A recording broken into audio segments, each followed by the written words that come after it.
Wamenakar Emmanuel Ebenezer atau Noel terjaring OTT KPK. Ia jadi anggota Kabinet Presiden Prabowo pertama yang ditangkap KPK. Lalu mengapa hal ini bisa terjadi? Bukankah Presiden Prabowo sering mengingatkan soal pemberantasan korupsi? Kita bahas bersama Ketua KPK 2015-2019 Agus Raharjo. Pak Agus, selamat malam. Selamat malam. Ada juga politisi Gerindra Hendarsa Marantoko dan juga peneliti Pukat UGM Zainur Rohman yang bergabung melalui Zoom. Selamat malam Bang Hendarsa, Mas Zainur. Selamat malam Audrey, selamat malam Pak Agus, selamat malam Mas Zainur. Ya, sebelum ke kasus yang saat ini menjerat Bang Noel, saya mau bertanya dulu ke Bang Hendarsa. Bang Hendarsa, statusnya Bang Noel ini benar kader Gerindra sudah masuk?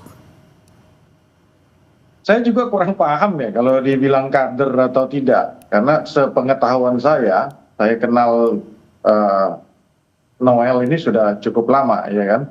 Setahu saya dia bukan pendukung Gerindra secara bukan pendukung Prabowo secara organik. Itu satu. Ya, dulu saya beberapa kali di 2019 ya, Pilpres kemarin itu berhadapan-hadapan dengan dia, ya. Salah satu orang yang paling keras mencela Prabowo dengan kata-kata kasar ya Noel salah satunya. Jadi dari awal saya saya pribadi tidak merasa bahwa dia adalah kader Gerindra. Tapi 2024 bukan mengalihkan pilihannya kepada Pak Prabowo? Nanti Audrey, kalau kemarin dia sempat nyalek ya kan, saya anggap itu dia numpang nyalek aja. Tapi bukan kader, karena kami belum lihat bukan juga tercatat sebagai pengurus, ya kan? Artinya jadi, belum punya KTA Gerindra ya? Iya, semua orang bisa ber-KTA Gerindra, tapi semua orang tidak bisa menjadi pengurus, kan itu ya. Jadi kalau KTA Gerindra mungkin saja ada, ya kan? Tapi kalau menjadi pengurus atau menjadi kader, saya tidak bisa katakan. Karena bagi kami, seorang kader harus tahu filosofi, ideologi dari Pak Prabowo. Bagaimana Pak Prabowo berulang kali menyatakan gitu dan jangan korupsi. Bukan hanya kepada yang mereka di luar sana ya, para oligarki, para pemain-pemain lama ini yang di sektor perkebunan, pertambangan dan lain sebagainya seperti yang beliau ucapkan di acara 17 Agustus kemarin, tapi juga ke dalam ke partai-partai termasuk Partai Gerindra. Jadi kalau ada orang yang tetap melakukan yang serupa, ya kan, melakukan hal tersebut, ini yang kata Pak Prabowo itu serakanomics. Ya. Tapi artinya berarti Pak Prabowo kecewa ya, Bang Hendarsam ya? Bukan hanya Pak Prabowo, kami pun kecewa. Saya kecewa. Ya, kalau ini benar ya, kalau Prabowo benar, tapi tetap kita lihat nanti perkembangan bagaimana. Apabila ini benar, kami sangat-sangat kecewa. Sangat-sangat kecewa. Nanti saya ke Bang Hendarsam, tapi saya mau ke Pak Agus dulu. Pak Agus, ini yang paling mencengangkan adalah orang pertama di kabinet Pak Prabowo yang kemudian terjerat dalam OTT. Dan kalau kita lihat visualnya Pak Agus, tadi luar biasa. Luar biasa dalam artian ada 7 motor gede yang nilainya fantastis disita. Ada belasan mobil, ada 15 kalau tidak salah, supercar, ada yang mahal sampai miliaran rupiah juga ada semuanya. Kalau Pak Agus sebagai mantan ketua KPK Pak, ini sebenarnya modus-modus seperti apa sih Pak? Dengan tiba-tiba ini ada penyitaan belasan mobil, motor. Enggak, kita harus mempunyai frame bahwa ini belum final pemeriksaan KPK. Jadi kita harus menunggu. Biasanya kalau OTT itu kan langsung gelar perkara ya. Dan itu pimpinannya lengkap, penyidiknya juga lengkap. Nanti kemudian akan ditentukan siapa yang menjadi terdakwa dan siapa yang terus. Ya. Mungkin saja ada yang dibebaskan karena tidak terkait dengan masalah yang utama, alat buktinya kurang itu mungkin. Jadi dari sekian banyak yang ditangkap itu kita belum tahu siapa yang akan menjadi terdakwa. Kita tunggu nanti malam, biasanya kan 1x24 jam, ya kan. Nah oleh karena itu hasil itu yang nanti kita pergunakan untuk berkomentar lebih Nah, lebih dalam tapi, lagi. nah Pak Agus ini yang dipertanyakan biasanya dalam OTT kan memang sudah ada di situ kan, dan kemudian disita. Ini pun sudah dimasuk ya semuanya ke penyidik, kemudian masuk ke dalam gedung KPK untuk dilakukan penyitaan barang betul, buktinya. betul. Nah, ini kenapa bisa menyasar kemudian ada belasan mobil, ada motor yang oke, kalau misalnya uang itu memang diciduk begitu dalam OTT, tapi ini kenapa mobil dan motor? Apa sebenarnya yang dilihat? Pelakunya kan yang ditangkap kan banyak. Oke. Bisa saja para pelaku tadi bawa mobil, para pelaku tadi bawa motor kan gitu kan. Makanya nanti setelah gelar perkara itu akan ditentukan. Oh, bukan diberikan ya mobil motornya ini? Masih dikumpulkan, diperiksa gitu loh. Jadi belum tentu itu juga terkait semua gitu ya. Oke. Jadi nanti hasilnya akan kita tunggu 1 kali 24 jam. Biasanya malam nanti biasanya akan diumumkan. Tapi saya biasanya diundang TV juga jarang datang, nggak mau datang. Sangat tertarik datang itu karena OTT ini salah satu cara yang efektif untuk betul-betul membuat orang jera. Tapi jangan tebang pilih juga. Oleh karena supaya tidak tebang pilih, OTT itu harus banyak sekali. Karena ini sudah lama tidak dilakukan sama KPK dan akhirnya sekarang ini dilakukan gitu maksudnya Pak Agus? Zaman saya kan yang paling banyak ya, ada yang sampai 29 perkara, waktu tahun pertama aja 16 perkara. Nah itu supaya orang tidak mempunyai pandangan tebang pilih, sistem OTT itu harus diperkuat ya, penyidiknya dan penyelidiknya ditambah, kemudian kalau zaman saya di KPK yang namanya penyadapan dan penyadapan itu hanya minimal sekali. Nah ini sekarang bisa diperluas, diperbanyak. Tebang pilih seperti apa sih Pak Agus yang melihatnya ini melibatkan Wamenaker, Emmanuel? Kan sering orang KPK tebang pilih kan sering gitu kan. Jadi supaya tidak ada pandangan seperti itu, siapapun harus bisa ditangkap. Oke, saya mau ke Mas Zainur. Mas Zainur, ini kalau kita lihat ya, sejak dilantik oleh Pak Prabowo kan Bang Noelis seringkali melakukan sidak ya, seperti sidak ke perusahaan-perusahaan, terakhir juga sebelum terkena OTT dia juga sidak dan kemudian menemukan cek begitu ya, yang kemudian tidak semestinya diperuntukkan dari perusahaan untuk ke karyawan. Nah ini kok bisa terciduk kemudian OTT kasus pemerasan kepada perusahaan lagi? Apa yang terjadi sebenarnya, ya, Mas Zainur? Tentu kalau soal name by name, misalnya Immanuel Ebenezer, kita harus tunggu kepastian dari KPK ya, dan kita juga tetap harus mengedepankan presumption of innocence. Tapi menurut saya yang justru harus menjadi catatan adalah tempat terjadinya tindak pidana ini, dalam arti adalah satuan kerjanya. Ini terjadi di Kemenaker yang saat ini pun KPK sedang tangani perkara soal pungli terkait dengan TKA gitu ya. Kenapa satu perkara belum selesai sudah ada perkara baru terkait dengan pengurusan sertifikasi K3? Artinya gitu ya, yang pertama saya katakan bahwa ini ada patologi birokrasi, penyakit birokrasi yang sangat akut. Bukan sekadar birokrat PNS-nya, tetapi juga tidak tertutup kemungkinan pimpinan-pimpinan tertingginya. Itu yang pertama. Yang kedua, ini juga menegaskan bahwa penting sekali untuk adanya penjeraan. Ketika ada OTT ini, artinya general prevention, penjeraan umum terhadap tindak pidana korupsi, itu belum benar-benar terasa. Masih ada banyak pejabat yang berani untuk melakukan korupsi. Mengapa? Karena insentifnya besar, disinsentifnya kecil. Yang dikatakan insentif adalah manfaat ekonomi korupsi itu besar sekali. Orang cari uang rakyat di jalanan itu nyari uang 100.000 sehari penuh perjuangan loh. Sekarang nyari uang di bawah susah sekali. Sedangkan orang korupsi bisa mendapatkan puluhan miliar dalam sekejap gitu ya. Sedangkan disinsentifnya kecil Mbak Audrey. Kenapa? Karena mudah dapat remisi, mudah dapat pembebasan bersyarat. Bahkan kemarin ada banyak yang mengajukan PK itu dikabulkan sehingga pidananya hanya sebentar. Aset recovery, perampasan aset-aset kejahatannya juga susah. Jadi oleh karena itu saya katakan ini prevensinya, penjeraannya itu sangat minim, sehingga saya katakan antara semangat pidato Presiden Prabowo itu perlu diimplementasikan dalam kebijakan nyata. Saya selalu katakan tidak boleh berhenti di pidato. Orang tidak takut korupsi hanya dipidatoin, Mbak Audrey. Oke, Bang Henderson gimana tuh tanggapannya? Oke, semangatnya Pak Prabowo luar biasa sekali untuk terkait dengan pemberantasan korupsi. Tapi kemudian nampaknya kayaknya ini ada yang bermain-main juga nih. Ya makanya ini langkah konkret yang dilakukan oleh pemerintahan Pak Prabowo, ya kan. selang 5 hari, berapa hari? Ini tanggal berapa ini? Tanggal 21. Selang 5 hari sejak pidato dari Pak Prabowo, langsung terjadi OTT KPK, ya kan, terhadap salah satu anggota kabinetnya yang pertama kali. Dan di dalam pidato Pak Prabowo di 17 Agustus kemarin sudah dijelaskan, beliau sudah berkali-kali mengatakan bahwa, ya kan, tidak akan pandang bulu, ya kan, akan tajam ke luar dan juga tajam ke dalam. Prinsipnya seperti itu. Nggak lama, 5 hari langsung ketangkap, ya kan. Jadi ini bentuk konkret daripada penindakan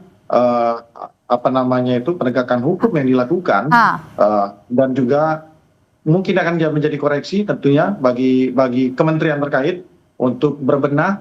Jadi saya juga selaku orang hukum selalu ingin bahwa bukan hanya di sisi penindakan, dari sisi mitigasi dan pencegahan memang ini juga dikedepankan. Sehingga apakah hal ini juga kemudian Bang Hendar Sam ini juga seakan-akan ya, meskipun kita tidak tahu ya nanti statusnya seperti apa, penanganannya seperti apa karena masih diselidiki juga kan, belum ada penetapan tersangkanya. Tapi kemudian dengan adanya OTT ini, apa ini membuktikan bahwa berani berani bermain, dan ini mungkin saya jangan-jangan berjamaah nih bermainnya?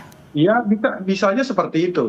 Walaupun tadi kan sama-sama kita disclaimer bahwa kita harus mengedepankan presumption of innocence, ya kan, bahwa kita harus lihat dulu apakah ada keterlibatan atau tidak. Tapi terlepas daripada itu, kalaupun ini nanti ternyata terbukti, waduh, saya kecewa banget lah ya. Kami kecewa banget, terutama kita yang kader-kader organik ya mulai seperti dilempari kotoran, ya. Nah, apabila itu nanti memang benar terbukti kan seperti itu. Dan ini menjadi introspeksi bersama bahwa, ya kan, wahai kepada kawan-kawan kami yang ada di kabinet, yang ada di pemerintahan, maupun ASN, maupun pejabat-pejabat yang ada saat ini, zaman sudah berbeda. Bukan seperti zaman 10, 20 tahun atau 30 tahun yang lalu. Zaman sudah berbeda. Ini zamannya Prabowo Subianto, ya. Tidak akan tebang pilih, siapa pun akan disikat. Itu yang harus diketahui. Kan orang ini selalu menganggap ucapan dari seorang kepala negara itu, ya kan, ya merefer kepada pemerintah-pemerintah sebelumnya, mungkin kayak gitu, hanya retorika belaka, retoris semata, kan seperti enggak. Saya sampaikan tidak seperti itu. Kena sikat semua kalian. Oke, nah kalau gitu pertanyaan selanjutnya adalah kembali lagi, bagaimana sebenarnya modusnya dalam kasus dugaan pemerasan ini yang kemudian terjaring juga Wamenakar Bang Noel di dalamnya, Mas Zainur, karena berkali-kali kan melakukan sidak, kemudian juga tegas katakan tidak pada koruptor begitu, bahkan seorang Wamenakar sendiri. Sebenarnya modusnya seperti apa, pemerasannya seperti apa dugaannya? Usai jeda, tetap bersama kami di Sapa Indonesia Malam.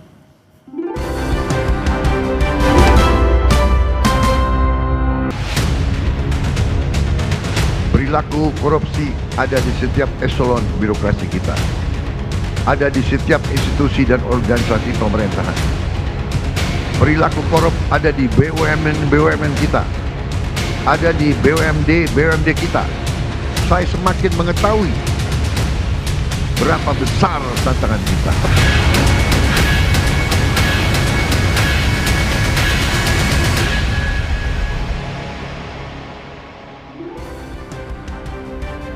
Menteri Sekretaris Negara Prasetyo Hadi menyatakan Presiden Prabowo Subianto prihatin Wakil Menteri Ketenagakerjaan Immanuel Ebenezer terjaring OTT KPK. Mensesnek menyebut Presiden akan menghormati proses hukum yang berjalan. Soal pengganti Immanuel, Presiden masih menunggu proses hukum sebelum menentukan perlu tidaknya reshuffle. Tentu sebagaimana kali-kali diingatkan oleh Bapak Presiden kepada kita semua bahwa kita perlu untuk terus berhati-hati. Semangat kita adalah semangat untuk tidak menyalahgunakan amanah yang diberikan kepada kita semua. Tunggu.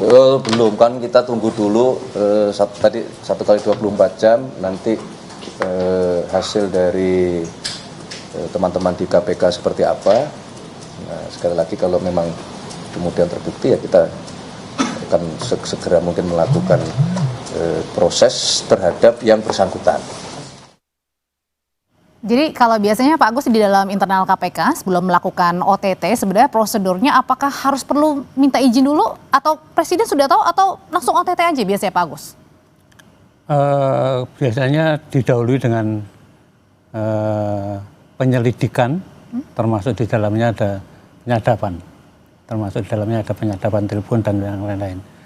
Nah kemudian pada waktu mau melakukan OTT itu pasti ada yang diinfokan di dalam. Nah oleh karena itu setelah OTT digelar, kemudian Maksudnya ada ini internal istana ya? bukan di internal KPK. Oh di internal KPK, oke. Ya KPK. Sebetulnya tidak, pada waktu kami kan tidak di bawah eksekutif, jadi independen. Saya prakteknya sekarang kurang tahu. Pada waktu kami tidak ada laporan ke presiden. Oh, oke. Kalau sekarang?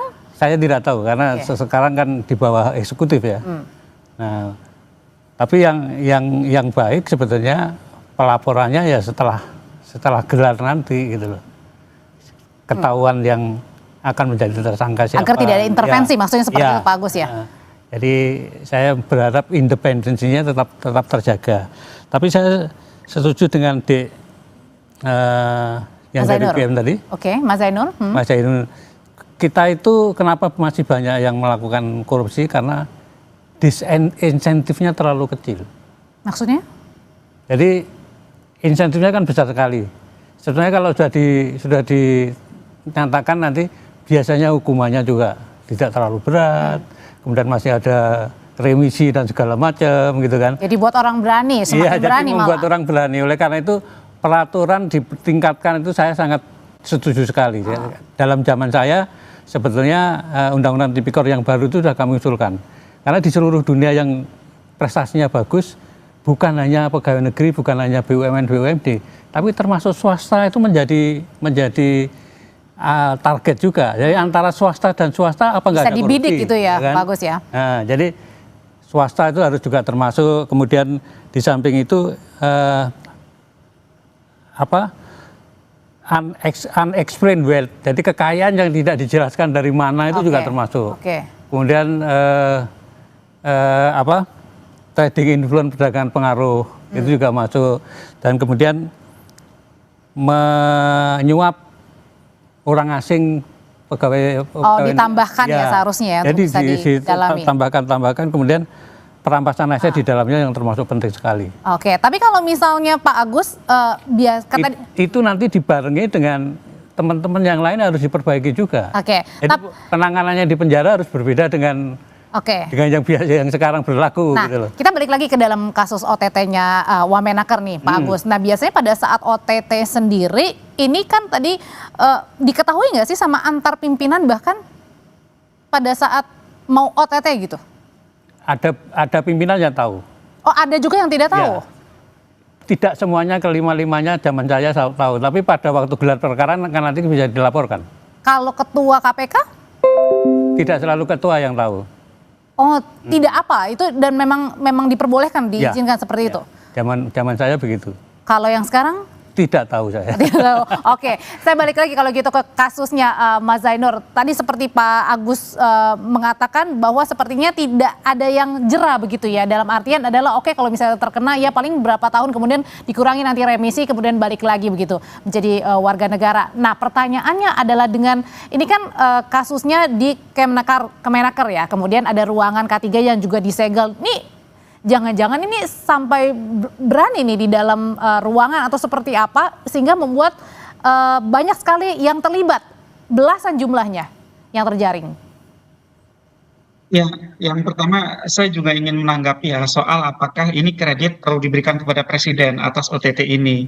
Menurut saya perlu kalau pelaporannya oleh internal kabinet itu sendiri. Misalnya ya kabinet melihat, oh ini ada yang nakal nih gitu kan, kemudian melaporkan kepada KPK. Perlu silakan untuk kita berikan apresiasi bahwa Presiden menertibkan para pembantunya, siapapun itu ya, termasuk kalau ada ASN kan itu kan juga pembantu Presiden gitu ya. Soal Bang Noel kan kita belum tahu statusnya gitu. Itu yang pertama. Tapi kalau tidak ada sangkut pautnya dengan pelaporan, ya saya pikir kreditnya kepada KPK lah. Apa peran presiden di situ kan nggak ada dalam kasus ini gitu ya. Saya pertanyakan apa perannya gitu kan. Jadi menurut saya presiden itu lebih baik memberikan bentuk-bentuk dukungan nyata dalam pemberantasan korupsi dalam bentuk kebijakan nyata, seperti misalnya kembalikan independensi KPK biar orang tidak bertanya-tanya. Ini KPK kan sekarang di bawah eksekutif, dia independen enggak gitu ya. Yang kedua itu tadi seakan RUU perampasan aset. Ini partainya Pak Endarsam kami dukung penuh agar bisa mendorong agar itu bisa segera disahkan. Revisi Undang-Undang Tipikor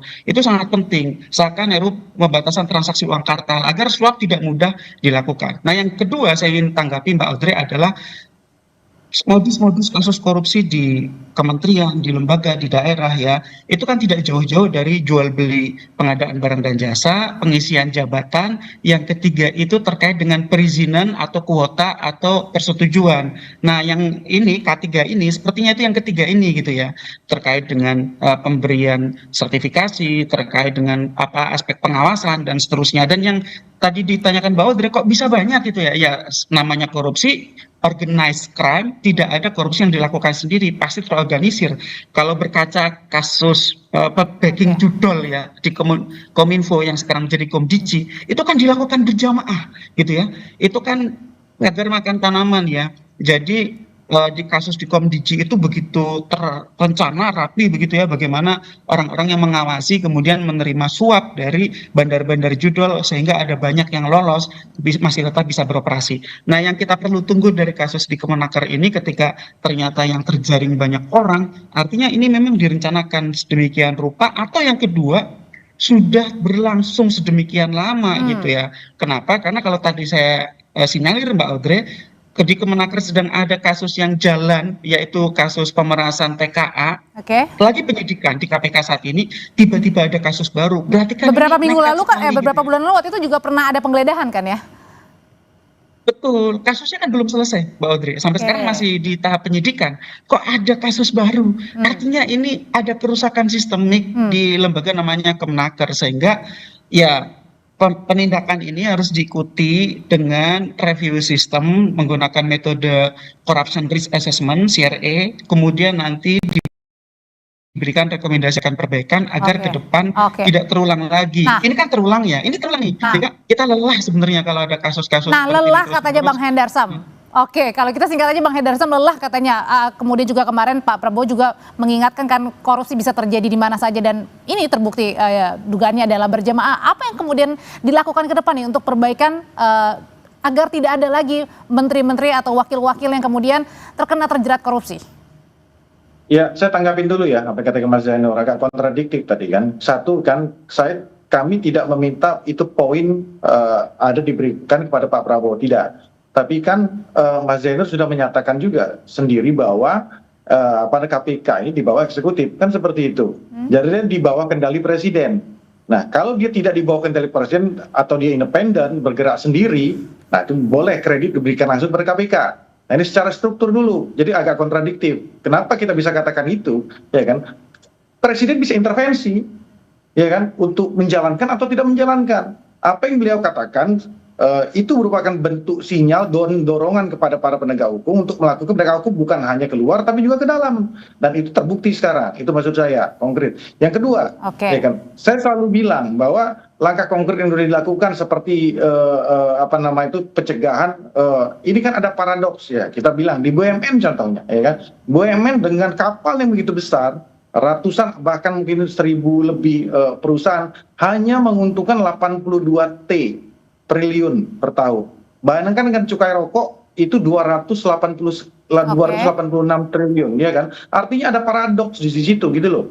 Ya kan, dengan kapal besar ini banyak pemborosan. Kemudian dilakukan langkah konkret untuk memutus mata rantai tersebut, ya kan? Tidak memberikan tantim, ya kan? Kemudian, ya kan, untuk memberikan pembukuan yang sebenar-benarnya. Karena jangan salah, ketika memberikan pembukuan yang tidak benar, kemudian itu ada outputnya adalah tantim, maka oleh karena itu sebenarnya tidak pidana korupsi itu. Nah, itu sudah terjadi bertahun-tahun. Ini yang dipotong oleh beliau.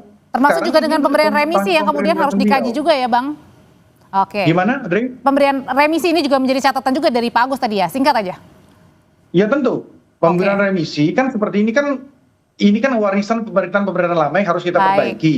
Baik. Kan gitu kan, menjadi catatan Oke. oleh kita bersama-sama. Apa dari Mas Zainur, dari Pak Agus, langkah Oke. ke depan apa? Ya kan Baik. selama ini apakah di periode-periode sebelumnya di dua pemerintah Sudah kita sebelumnya tangkap? diam saja, apa baru di Pak Prabowo saja?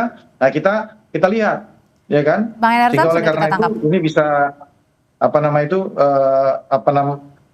apa dari teman-teman NGO dan Oke. tokoh-tokoh masyarakat anti korupsi bisa kita tangkap ide-idenya. Bang Hendarsam, Masukan. terima kasih. Pak Agus, terima kasih. Mas Sama-sama. Zainur, terima Baik, kasih. terima Selamat kasih. malam semuanya Bapak-Bapak.